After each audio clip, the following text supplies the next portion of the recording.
civilized nations adopted institutions, norms, rules, laws and constitutions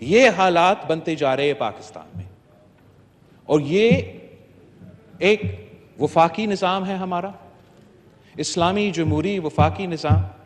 and اگر ہم نے سب اس ملک میں رہ کے، اس سسٹم میں رہ کے، جی کے آگے جا کے ان سارے مشکلات کا مقابلہ کرنا ہے، تو ہم سب کو، سیاسی جماعتوں کو آپس میں، میڈیا کو، عدالت، دوسرے جو ہمارے ادارے ہیں، ہمیں ایک بیسک کوڈ آف کانڈکٹ کو اپنانا پڑے گا تاکہ ہم مل کے پاکستان کو سنبھال سکے اور پاکستان کو ان مشکلات سے نکال سکے. جناب اسپیکر، آپ کا بہت شکریہ. خارجہ بلاول بھٹو قومی اسمبلی میں اظہار خیال کر رہے تھے. انہوں نے کہا کہ ہمیں عدم اعتماد سے ایک رات پہلے دھمکی دی گئی. دھمکی یہ تھی کہ فوراً الیکشن مانیں ورنہ مارشل لا آئے گا، اور حکومتی وزیر کی طرف سے دھمکی ہمارے ساتھی کو پہنچائی گئی. یہ الزام عائد کیا بلاول بھٹو نے. اس کے ساتھ ساتھ ان کا یہ بھی کہنا تھا کہ ابھی جو صورتحال چل رہی ہے اس میں ایک نالائق نااہل حکومت کو عدم اعتماد کے ذریعے ہٹایا گیا، لیکن گزشتہ 4 سال کے دوران ہر ادارے کو متنازع بنایا گیا، اور جاتے جاتے عمران خان جمہوریت اور اداروں کو ناقابل تلافی نقصان پہنچا گئے. تحقیقات کرنی چاہیے کہ کون غیر آئینی غیر جمہوری کاموں میں ملوث ہے. اس کے ساتھ ساتھ بلاول بھٹو زرداری نے یہ بھی کہا کہ اس ہاؤس کی عزت بحال ہو تو تحقیقات ضروری ہیں. 3 اپریل کا واقعہ، اس پر سپریم کورٹ نے بتا دیا کہ غیر آئینی کام ہوا تھا. یہ تحقیقات ہونی چاہیے کہ کون غیر آئینی غیر جمہوری کاموں میں ملوث ہے. آج جس ادارے میں دیکھیں کرپشن ہی کرپشن ہے. آج بھی خان صاحب کی یہی اسٹریٹجی ہے کہ اصلاحات کے بغیر الیکشن کرا دیں، لیکن ہم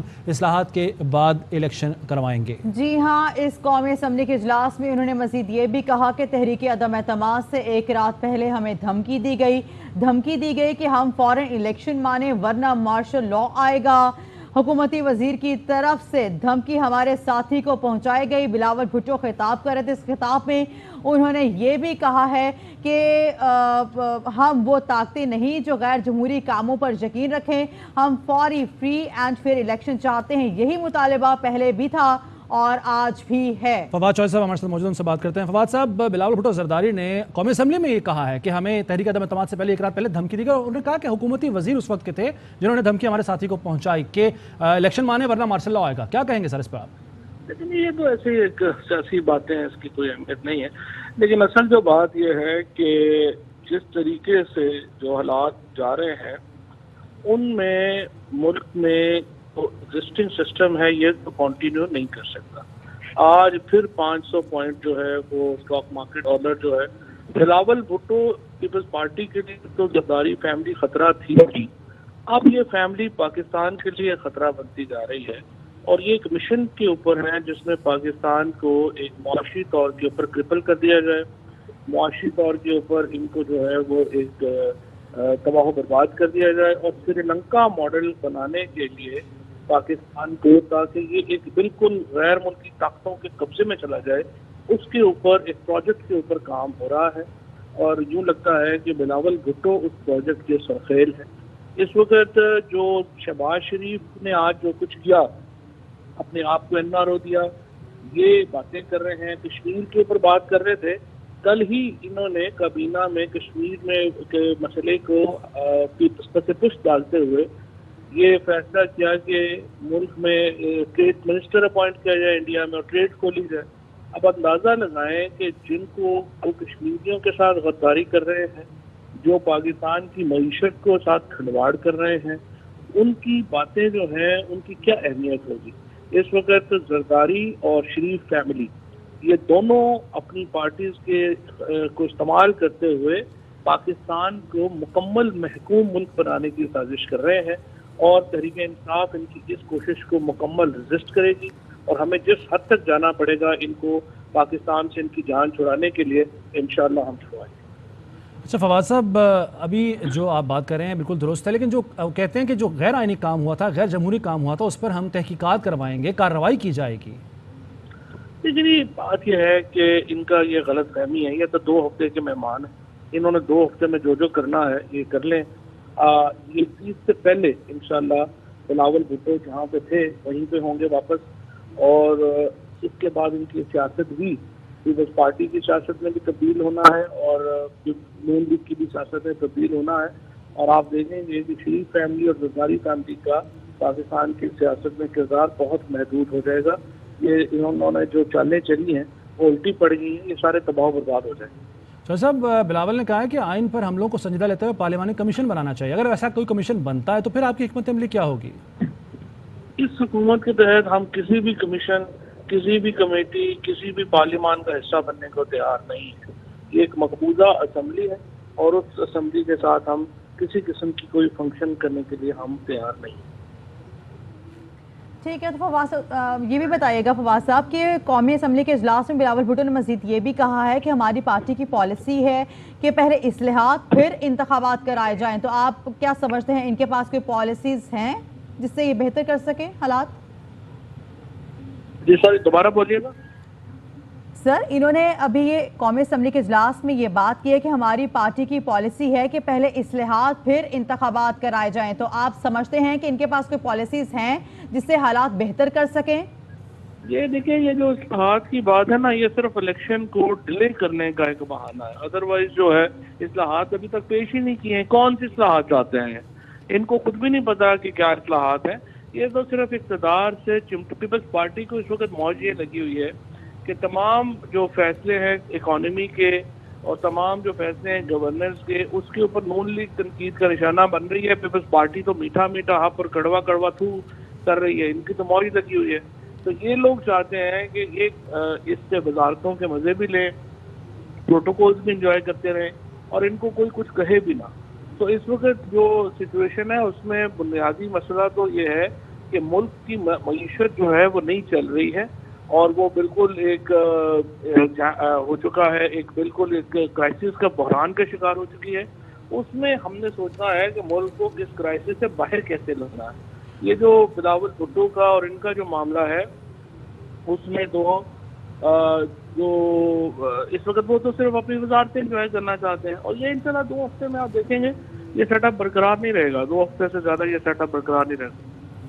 فواز صاحب, جو مسلم لیگ نواز کے اندر خود اختلاف پایا جاتا ہے علی الیکشن کو لے کر, کچھ رہنما کہتے ہیں کہ ہمیں فوری الیکشن میں جانا چاہیے اور کچھ کہتے ہیں نہیں انتظار کرنا چاہیے, تو وہی اختلاف پیپلز پارٹی اور نون لیگ کے درمیان میں بھی ہے, آپ کہہ رہے ہیں پایا جاتا ہے؟ نون لیگ اور پیپلز پارٹی میں بھی یہ اختلاف ہے اور نون لیگ میں ایک جو صاحب حلقہ ہے, ظاہر ایک بڑی پارٹیز ہیں اور ان کے اندر ایک طبقہ ایسا ہے جو کہ سمجھتا ہے کہ انہیں اپنی ذات سے بالاتر ہو کے سوچنا چاہیے, ملک ایسے نہیں چل سکتا. تو جو تب لوگ بھی الیکشنز کی طرف جائیں گے اور وہ سمجھتے ہیں الیکشن ہونا چاہیے, فری اینڈ فیئر الیکشن ہونا چاہیے, صرف ایک ہی ریفارم کی ہمیں ضرورت ہے اور وہ یہ ہے کہ موجودہ الیکشن کمیشن کو ہم نے تبدیل کرنا ہے.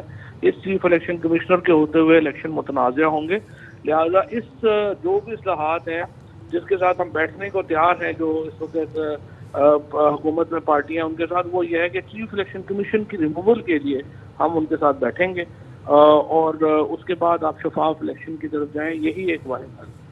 فواز صاحب, coming back to the point جو میں نے پہلا سوال آپ سے کیا تھا, آپ نے تو کہا ہے کہ اسٹیٹمنٹ ہے, لیکن سر اسٹیٹمنٹ قومی اسمبلی میں دی گئی ہے اور وزیر خارجہ ملک کے جو ہیں انہوں نے اسٹیٹمنٹ دی ہے کہ ہمیں دھمکی دی گئی تھی. یہ بڑا سنگین الزام ہے.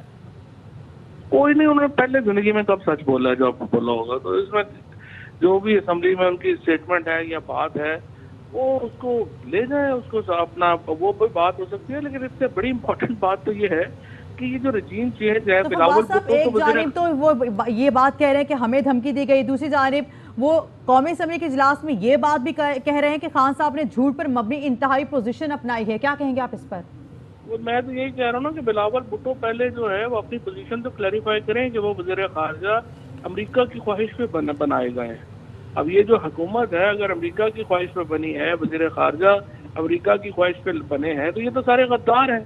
کیسے کسی غیر ملکی طاقت کے بل کے اوپر جو ہے آپ وزیر خارجہ جو ہے وہ بن سکتے ہیں؟ اور آپ کی پوری تحقیقات ہونی چاہیے آپ کے لنکس کی. آپ جو وہاں پہ امریکہ گئے تھے اور آپ وہاں پہ 1350 ایکڑ کی ایک رینچ کے اوپر ہفتہ ٹھہرے تھے, آپ کن کن سے ملے تھے؟ یہ تو تحقیقات ہوں گی. آپ ذرا کمیشن بننے دیں اور پھر یہ بلاول بھٹو کو وہاں پہ بلا کے جب جرا ہوگی تو پتہ چلے گا ان کی ملاقاتیں کن کن سے ہوئیں, یہ کن کن سے وہاں پہ ملے, اور پاکستان پہ یہ جو منصوبہ مسلط کیا گیا ہے یہ کیسے واشنگٹن نے اس کو اچیو کیا. بلاول بھٹو تو چند بنیادی مجرموں میں سے ہیں جو کہ رجیم چینج کے اس آپریشن کے بنیادی کردار ہیں. بہت شکریہ فواد چودھری صاحب یار ویسے بات کرنے کے لیے. مزید خبریں اس بریک کے بعد.